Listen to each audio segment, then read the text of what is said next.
The cemetery was silent, the kind of silence that made Alan's heartbeat echo in his ears. He clutched the small bouquet of wildflowers in his hand, the same kind his mother used to love. It had been 2 years since she passed away, but the pain still felt fresh, like an open wound that refused to heal. Every week, without fail, Alan visited her grave. It was his way of staying connected to her, of keeping her memory alive. But today was different. As Alan approached the grave, he froze. Someone was already there, a man standing with his back turned, head bowed. The man's shoulders were slumped, and his hands were shoved deep into his coat pockets. Alan's breath hitched. No one ever visited his mother's grave except him. Who was this man? The boy hesitated, his feet rooted to the ground. The man didn't seem to notice him. He just stood there, silent and still, as if lost in his own world. Alan's curiosity got the better of him. He took a cautious step forward, then another, until he was close enough to see the man's face. And that's when his world shattered. The man turned slightly and Alan's heart stopped. It was a face he hadn't seen in years, a face he barely remembered but could never forget. It was his father. Alan's mind raced. His father had left them when he was just a child, abandoning his mother for another woman.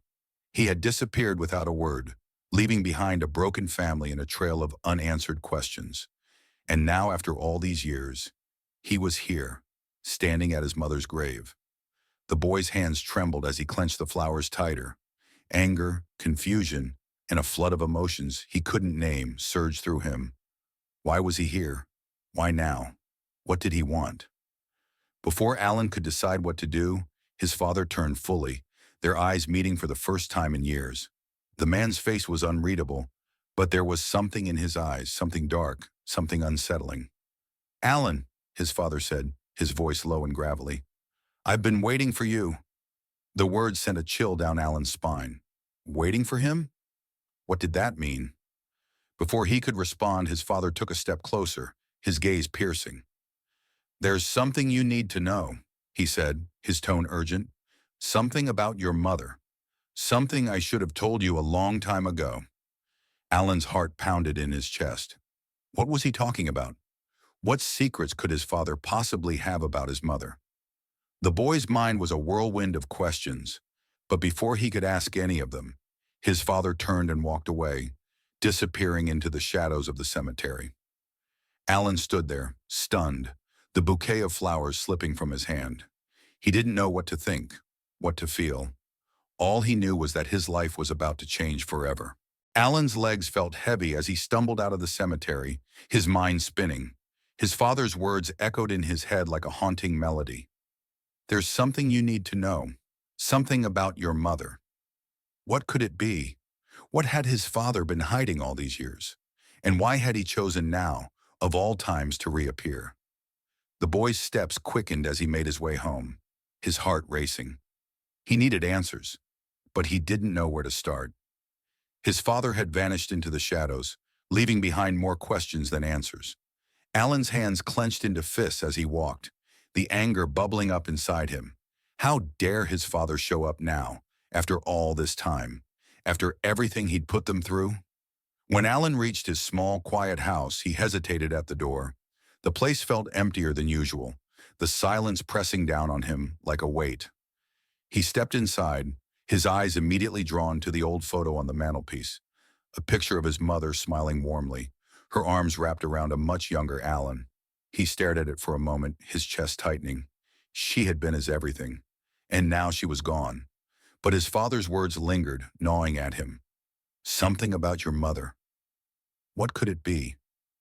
Alan's mind raced through possibilities, each one more unsettling than the last. Had his mother been keeping secrets too? Was there something she hadn't told him? Determined to find answers, Alan climbed the creaky stairs to the attic. It was a place he rarely went, filled with dusty boxes and forgotten memories. But if there was any clue about his mother's past, it would be here. He rummaged through the boxes, his hands trembling as he pulled out old photo albums, letters, and trinkets. Most of it was familiar, pictures of his mother as a young woman, birthday cards, and keepsakes from her childhood. But then, tucked away at the bottom of a worn-out box, he found something he'd never seen before, a small leather-bound journal. Alan's breath caught as he opened it. The pages were filled with his mother's handwriting, neat and flowing. He flipped through the entries, his eyes scanning the words. Most of it was mundane, daily musings, thoughts about her garden, notes about Alan as a baby. But then, near the end of the journal, he found something that made his blood run cold. "I can't keep this secret any longer," his mother had written. "I've tried to protect him, but the truth will come out eventually. I just hope he'll understand. I hope he'll forgive me." Alan's hands shook as he read the words. What secret? What truth? He flipped to the next page, but it was blank. The journal ended abruptly, as if his mother had been too afraid to write more. The boy sat back, his mind reeling. What had his mother been hiding, and why had she felt the need to protect him from it? The questions swirled in his head, but there were no answers, only more mysteries. As he sat there in the dim light of the attic, a sudden noise startled him. It was faint, but unmistakable. A soft knock at the front door. Alan's heart leapt into his throat. Who could it be at this hour? He crept downstairs, his pulse racing, and peered through the peephole. Standing on the doorstep was his father. Alan's breath hitched. What was he doing here? The man looked uneasy, his eyes darting around as if he was being watched. Before Alan could decide whether to open the door, his father spoke, his voice low and urgent.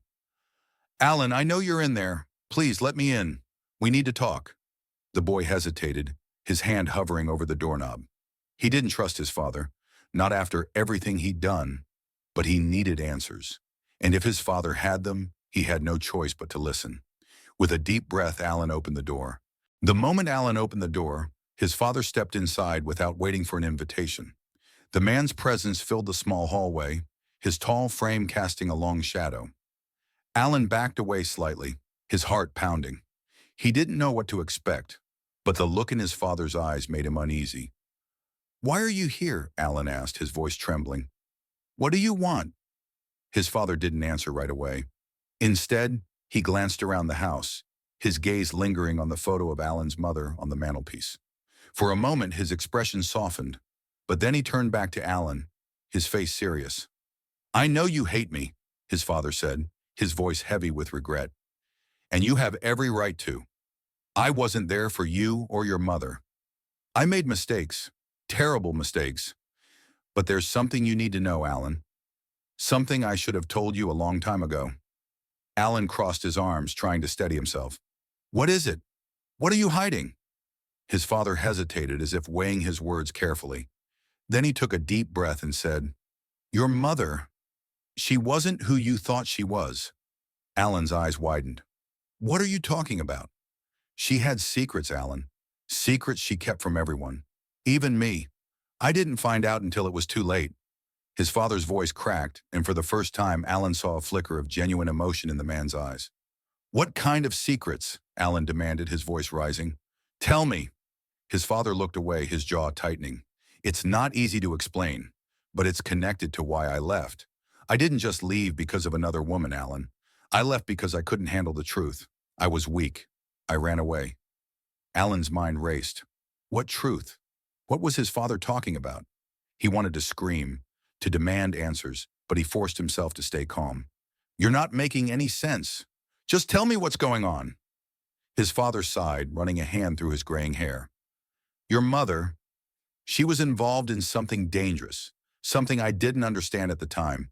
She was trying to protect you, Alan, but in doing so, she put herself and you at risk." Alan's stomach churned. "What are you saying? What was she involved in?" His father hesitated again, then said, "I don't have all the answers, but I know this. Your mother's death wasn't an accident." The words hit Alan like a punch to the gut. He staggered back, his mind reeling. "What do you mean it wasn't an accident? She died in a car crash. That's what everyone said." His father shook his head. "That's what they wanted you to believe. But the truth is, someone wanted her dead, and they might still be after you." Alan's breath came in short, panicked gasps. This couldn't be real. It had to be some kind of twisted joke. But the look in his father's eyes told him otherwise. "Why are you telling me this now?" Alan asked, his voice barely above a whisper. "Because I can't keep running," his father said, his voice firm. I've spent years hiding, trying to forget, but I can't anymore. You deserve to know the truth, Alan, and you need to be careful. There are people out there who will stop at nothing to protect their secrets. Alan's head spun. He didn't know what to believe. His mother, sweet, kind, loving, involved in something dangerous? It didn't make sense. But the journal, his father's confession, it all pointed to something dark, something hidden. Who are these people? Alan asked, his voice shaking. What do they want? His father's expression darkened. I don't know everything, but I do know this. They're powerful, and they'll do whatever it takes to keep their secrets buried. Before Alan could respond, a loud knock at the door made both of them jump. Alan's father tensed, his eyes darting to the door. Don't answer it, he said quickly, his voice low and urgent. But it was too late. Alan, driven by a mix of fear and curiosity, moved toward the door. His father grabbed his arm, stopping him. Alan, don't, he whispered. It's not safe. The knocking came again, louder this time. Alan's heart pounded in his chest. Who could it be? And why was his father so afraid? The knocking grew more insistent, each thud echoing through the quiet house like a drumbeat. Alan's father tightened his grip on the boy's arm, his face pale and tense. Don't answer it, he repeated, his voice barely above a whisper. We need to leave, now. Alan's mind raced. Who could be at the door? And why was his father so terrified? The man had always seemed so distant, so unshakable. But now he looked like a cornered animal, his eyes darting toward the windows as if searching for an escape. Who is it? Alan asked, his voice trembling. What's going on? His father didn't answer. Instead, he pulled Alan away from the door and toward the back of the house. We can't stay here. They found us. Who's found us? Alan demanded, his fear turning to frustration. You're not making any sense. Before his father could respond, the knocking stopped. For a moment, the house was eerily silent. Alan held his breath, his heart pounding in his chest. Then a voice called out from the other side of the door, a deep, commanding voice that sent a chill down his spine. Alan, are you in there? It's Detective Harris. I need to speak with you. Alan's eyes widened. A detective? What was going on? He glanced at his father, who looked even more panicked than before. Don't trust him, his father hissed. He's not who he says he is. Alan hesitated. He didn't know what to believe. His father had just dropped a bombshell about his mother's death, and now a detective was at the door? It was all too much. The voice called out again. Alan, I know you're in there. It's about your mother. I have information you need to hear. Alan's heart skipped a beat. Information about his mother? He took a step toward the door, but his father grabbed his arm again. Don't, his father said, his voice desperate. Please, Alan. You don't understand what's at stake. Alan pulled away, his frustration boiling over. Then explain it to me. Stop talking in riddles and tell me the truth. His father opened his mouth to respond, but before he could say anything, the sound of a key turning in the lock made them both freeze. The door creaked open, and a tall man in a dark coat stepped inside. He had sharp features and piercing eyes that immediately locked onto Alan. Alan, the man said, his tone calm but firm. I'm Detective Harris. We need to talk. Alan's father stepped in front of him, shielding him from the detective. Stay away from him, he growled. You have no right to be here. Detective Harris raised an eyebrow, his expression unreadable. And who are you? His father, I presume. The man who abandoned his family and disappeared for years. You're the last person who should be giving advice. Alan's father clenched his fists, his face red with anger. You don't know anything about me or my family. Leave us alone. The detective's gaze shifted to Alan, his tone softening. Alan, I know this is overwhelming, but your mother's death wasn't an accident. And if you want to know the truth, you need to come with me. Alan's mind was a whirlwind of confusion. Who was telling the truth? His father, who had just reappeared after years of absence? Or this detective, who claimed to have answers about his mother's death? Before he could decide, his father grabbed his hand and pulled him toward the back door. We're leaving, he said firmly. Now. Detective Harris took a step forward, his hand moving to his belt. I can't let you do that. Alan's father didn't stop. He yanked open the back door and dragged Alan outside into the cool night air.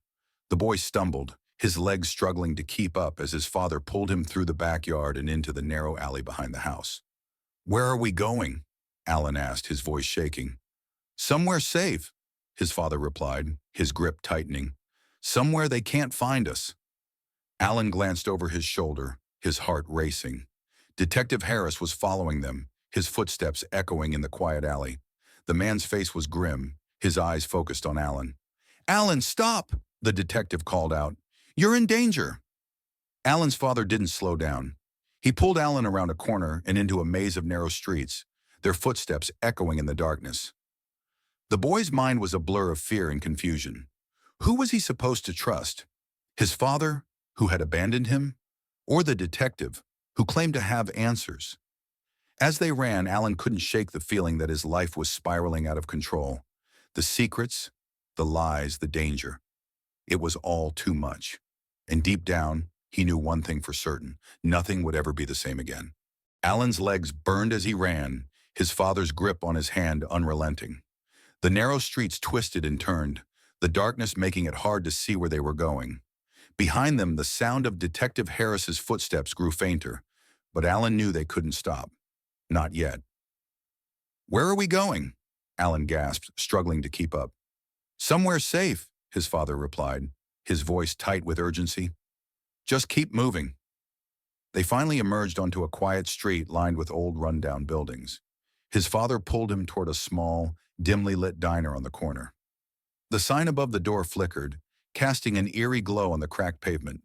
Without hesitation, his father pushed open the door and dragged Alan inside.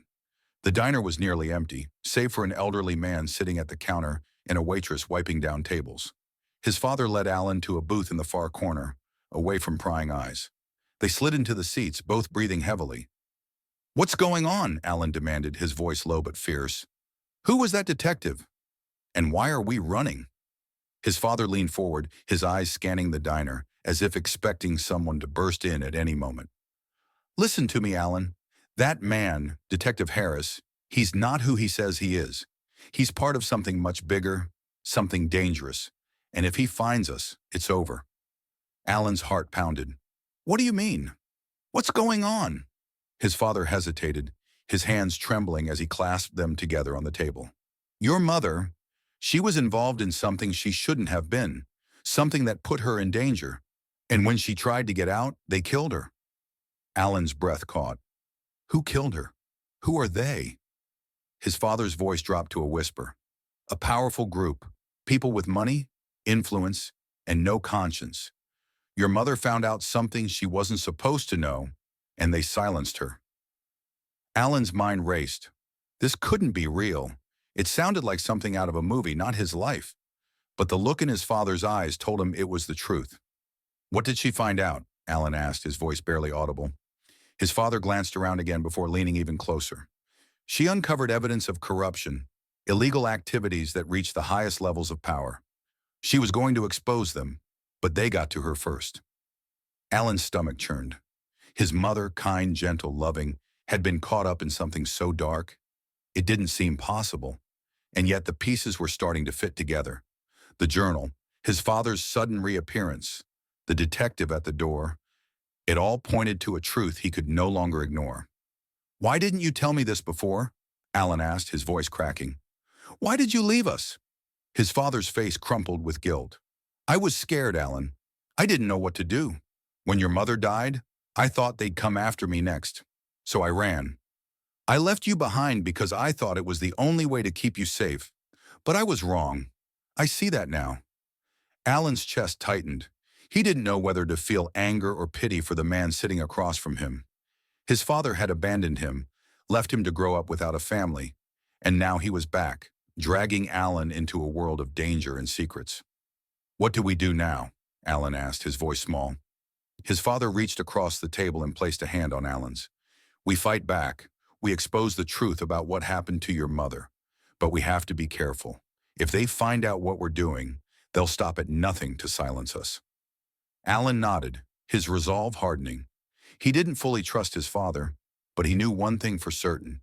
He owed it to his mother to uncover the truth, no matter the cost. Just then, the bell above the diner door jingled, making both of them jump. Alan's father tensed, his eyes darting toward the entrance. A man in a dark coat stepped inside, his gaze sweeping the room. It wasn't Detective Harris, but the man's presence was just as unsettling. "We need to go," his father whispered, sliding out of the booth. "Now." Alan followed, his heart racing. They moved quickly toward the back of the diner, where a door led to the kitchen. The waitress glanced at them but didn't say a word as they slipped through. The kitchen was hot and cramped, the smell of grease heavy in the air. His father led Alan to a back door, which opened into a narrow alley. They stepped outside, the cool night air hitting Alan's face like a slap. "Where to now?" Alan asked, his voice barely above a whisper. His father didn't answer. Instead, he pulled out a small, folded piece of paper from his pocket and handed it to Alan. "Take this. It's an address. If anything happens to me, go there. You'll find someone who can help you." Alan stared at the paper, his hands trembling. "What do you mean, if anything happens to you?" Before his father could respond, a voice called out from the shadows. "There they are!" Alan spun around to see two men approaching from the other end of the alley. They were dressed in dark clothes, their faces obscured by hoods. One of them held something in his hand, a gun. "Run, Alan!" his father shouted, shoving him toward the opposite end of the alley. "Go!" Alan didn't need to be told twice. He took off running, his father close behind. The sound of footsteps echoed in the narrow space, growing louder with every second. Alan's heart pounded in his chest, his legs burning as he pushed himself to go faster. They burst out of the alley and onto a busy street, the bright lights and noise a stark contrast to the darkness they'd just left. His father grabbed his arm and pulled him into the crowd, weaving through the people with practiced ease. "Stay close," his father said, his voice tight with urgency. But as they rounded a corner, Alan felt his father's grip loosen. He turned to see his father stumble, a look of pain flashing across his face. Before Alan could react, his father shoved him forward. "Keep going," his father shouted. "Don't stop." Alan hesitated, his heart breaking as he watched his father turn to face their pursuers. The last thing he saw was his father standing tall, his arms spread wide as if to block the men from following. Tears blurred Alan's vision as he ran, the folded piece of paper clutched tightly in his hand. He didn't know where he was going, but he knew one thing for certain. He couldn't stop. Not now. Not ever. Alan ran until his legs gave out, collapsing into a shadowy corner of an unfamiliar street. His chest heaved, his breath coming in ragged gasps as he tried to process what had just happened. His father, the man who had abandoned him, the man who had just reappeared in his life, was gone. Again. And this time Alan wasn't sure if he'd ever see him again. Tears streamed down his face as he clutched the folded piece of paper his father had given him. The address. It was the only thing he had left. The only clue to whatever truth his father had been trying to protect. Alan wiped his eyes and forced himself to stand. He couldn't fall apart now. Not when his father had sacrificed himself to give him a chance to escape.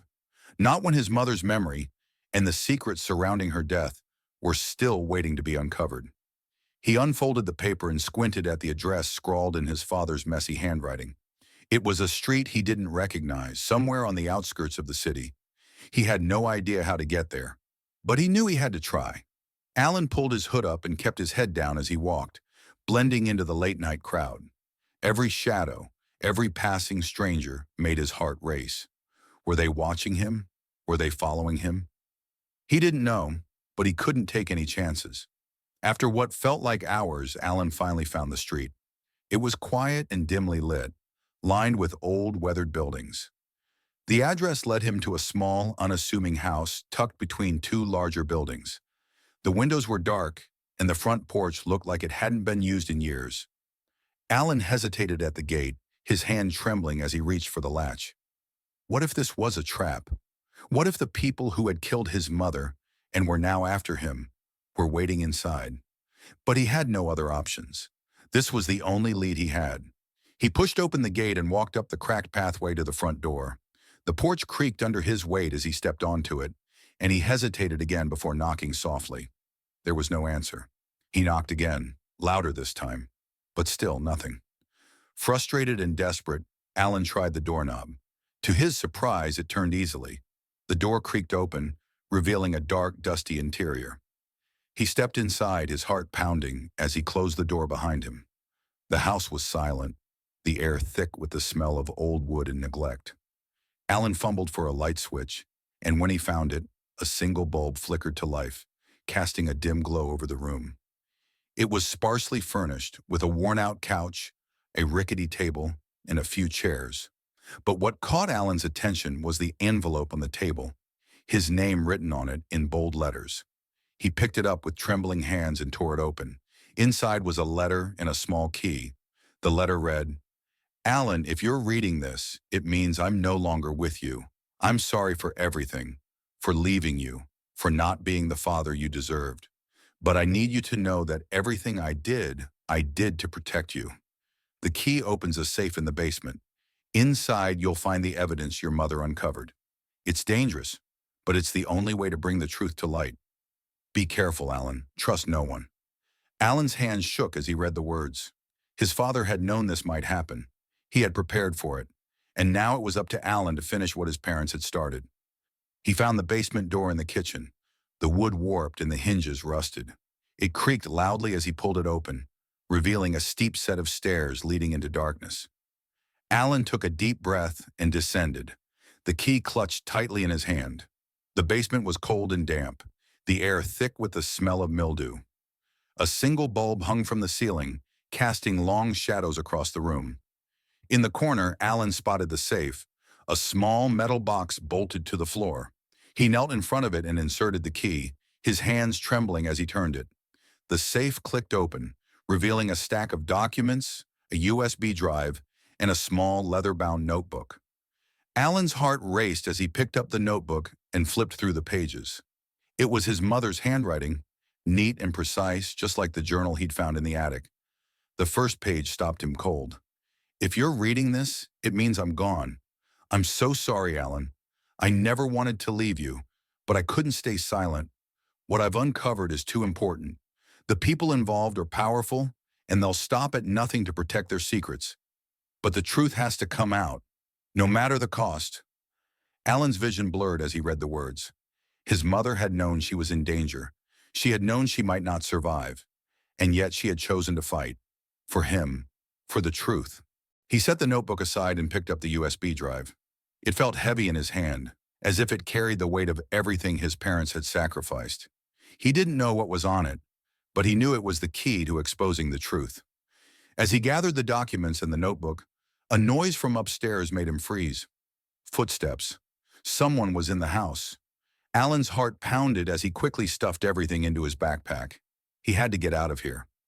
Now he crept up the stairs, his breath shallow as he peered into the kitchen. The footsteps were coming from the living room, slow and deliberate. Alan's mind raced. Was it the men who had been chasing them? Detective Harris? Someone else?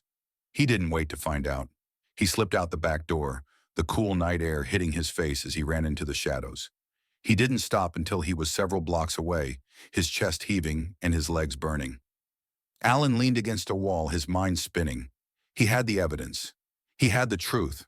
But now he had no idea what to do with it. Who could he trust? Who would believe him? As he stood there, a single thought echoed in his mind. Trust no one. Alan's mind raced as he stood in the shadows, clutching the backpack that held the evidence. The weight of it pressed against his shoulders, a constant reminder of the danger he was in. He couldn't stay here. He couldn't go home. He needed a plan, and fast. He pulled out his phone and hesitated. Who could he call? Who could he trust? His father's words echoed in his mind. Trust no one. But he couldn't do this alone. He needed help. Then it hit him. There was one person who might listen. One person who had always been kind to him, even when others turned away. His mother's best friend, Claire. She had been there for him after his mother's death, offering comfort and support when he needed it most. If anyone would believe him, it was her. Alan dialed her number, his hands trembling as he held the phone to his ear. It rang once, twice, and then she picked up. Alan? Claire's voice was soft, filled with concern. It's late. Is everything okay? No, Alan whispered, his voice breaking. I need your help. Can I come over? There was a pause, and then Claire said, Of course. I'll be waiting. Alan hung up and took a deep breath. He had to be careful. If anyone was watching him, they'd be looking for him to reach out to someone. He couldn't lead them to Claire. He kept to the shadows as he made his way to her house, avoiding main streets and staying off the beaten path. Every sound made him jump. Every passing car made his heart race. But he made it there without incident, slipping into her quiet neighborhood under the cover of darkness. Claire was waiting for him at the door, her face pale with worry. "Alan, what's going on?" she asked as she ushered him inside. He didn't answer right away. Instead, he dropped the backpack on her kitchen table and unzipped it, pulling out the documents, the USB drive, and the notebook. Claire's eyes widened as she saw the items, her hand flying to her mouth. "What is all this?" she asked, her voice barely above a whisper. "It's about my mom," Alan said, his voice shaking. "She was involved in something dangerous, something that got her killed. And now they're after me." Claire's face paled even further as she picked up the notebook and flipped through the pages. Her hands trembled as she read, her eyes filling with tears. "Oh, Alan, I had no idea." "Neither did I," Alan said, his voice breaking. "But I need your help. I don't know what to do with this. I don't know who to trust." Claire set the notebook down and placed a hand on his shoulder. "You can trust me, Alan. I'll do whatever I can to help you." Together they went through the documents, piecing together the story his mother had uncovered. It was a web of corruption, deceit, and greed, reaching high into the ranks of powerful people who would stop at nothing to protect their secrets. The USB drive contained digital files, emails, financial records, and incriminating photos that confirmed everything. "This is unbelievable," Claire said, her voice filled with shock. "But it's also dangerous. If the wrong people find out you have this—" "I know," Alan said, his voice firm, "but I can't let them get away with it. Not after what they did to my mom." Claire nodded, her expression determined. "We'll take this to the authorities. But we have to be careful. We need someone we can trust, someone who can't be bought or influenced." Alan thought for a moment, then said, "What about that reporter? The one who wrote about corruption in the city a few years ago?" She seemed honest. Claire's eyes lit up. "Yes, she's still around. If anyone can help us, it's her." They spent the rest of the night drafting a plan. Claire contacted the reporter, arranging a discreet meeting for the next day. Alan stayed at her house, too afraid to go anywhere else. He barely slept, his mind racing with thoughts of what might happen next. The next morning, they met the reporter at a small, out-of-the-way cafe. Her name was Sarah, and she listened intently as Alan and Claire explained everything. Her expression grew more serious with each passing minute, and by the end, she was nodding firmly. "This is big," Sarah said, her voice low. "Really big. If we can verify this evidence, it could bring down some very powerful people. But it's also incredibly dangerous. Are you sure you're ready for this?" Alan nodded, his resolve unwavering. "I'm ready. I have to do this." "For my mom," Sarah smiled, a glimmer of admiration in her eyes. "Then let's get to work." Over the next few days, Sarah worked tirelessly to verify the evidence and prepare a story. Alan and Claire stayed hidden, avoiding any contact with the outside world. It was nerve-wracking, but Alan knew it was necessary. He couldn't risk being found before the truth came out. Finally, the day came. Sarah's story was published, and it sent shockwaves through the city. The evidence was undeniable, and the public outcry was immediate. The people involved were exposed, their crimes laid bare for all to see. Arrests were made, and the truth, the real truth, was finally revealed. Alan watched it all unfold from the safety of Claire's house, a mix of relief and sadness washing over him. His mother's death had been avenged, but it didn't bring her back. It didn't erase the pain of losing her. Still, he knew she would be proud of him, proud that he had fought for the truth, no matter the cost. As the dust settled, Alan felt a sense of closure he hadn't felt in years. He didn't know what the future held, but he knew one thing for certain: he had done the right thing, and that was enough. Subscribe and press the bell icon so that you never miss the amazing video.